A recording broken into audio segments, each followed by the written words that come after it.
Hey, it's Jang here again from ultimaterc.com with my ARRMA Raider two-wheel drive buggy. I've converted it to brushless here with my trusty Easy Run system from Hobbywing with a 3300 kV motor, also running a 2-cell LiPo, and I swapped out my rear tires to make sure I could get some traction with this increased amount of power. Now this is what you would definitely consider a mild brushless system, so not super fast. It's not in the same class of power as something like a Traxxas Valenion or a Castle Creations Mamba system, but it does have enough power to get around the dedicated 1/8 scale track at NorCal Hobbies in Union City, California, as you see here. I've done no other modifications to the car other than what I just mentioned: motor, ESC, and rear tires. Suspension is still completely stock. Well, I added some preload spacers to the rear, but those are included with the kit. The shock oil is stock, the springs are stock, the servo is stock. Incidentally, this is also under-geared a bit because I just guessed at the gearing, so the straight line speed could have been better from this same setup.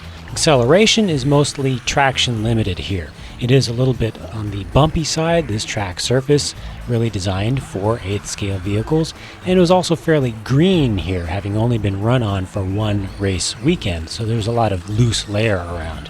The Raider seemed to take well to having a little bit of increased power, and it handled just about as well as it did in brushed form, even though it was going faster. With more power and driving on larger jumps where I could get a lot more air time, this is where I learned that bringing the nose down in the air with the ARRMA Raider is not as easy as it is with most RCs. It's especially heavy for a two-wheel drive buggy of its size, and just has a lot of inertia going all the way down its center line up towards the front.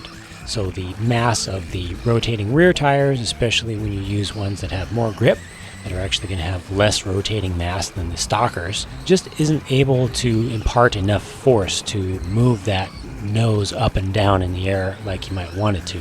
With the stock suspension setup, it has a little bit of a tendency to fly nose high, so when you get in the air, it's important to hit the brakes quickly as soon as you leave the jump if you want to bring the nose down.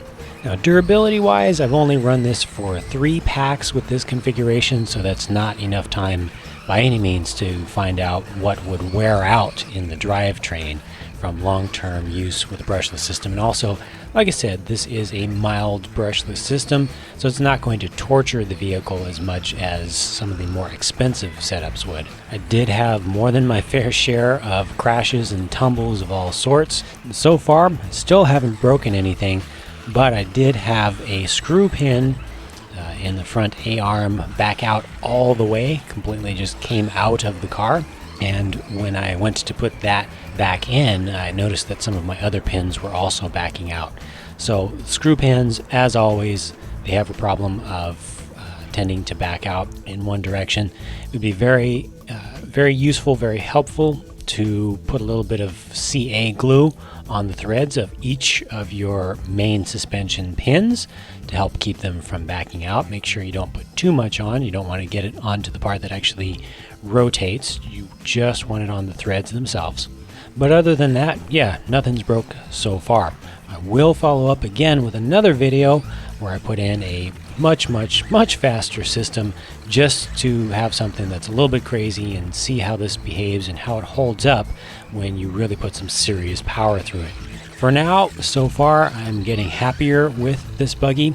If you haven't seen my original review of it in perfectly stock form, make sure that you see that review for my thoughts on the platform as a whole, and where I also point out a big problem with the battery tray because it won't accept standard hard case LiPo packs in stock form. Got another video where I show how to fix that problem.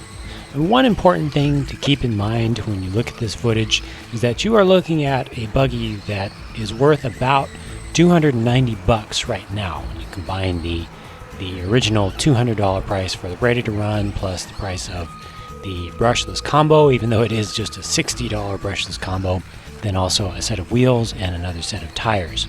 That's almost $300 in total, and that's putting you up into the range of a brushless Traxxas Bandit, which will not handle this well, and probably won't look as good. That's kind of a subjective thing. I think that it doesn't look nearly as good as this, but it'll go way faster than this. There are also other lower cost buggies on the market that cost much less, that will go at least this fast, and can be made to cheaply handle similarly well. At this time, I still like the ARRMA Raider, but I still think it is overpriced. So thanks for watching. That's it for now for this video. I'll be following up with more, like I said, and I hope to see you in the next video and on the friendly forums at ultimaterc.com. Till next time.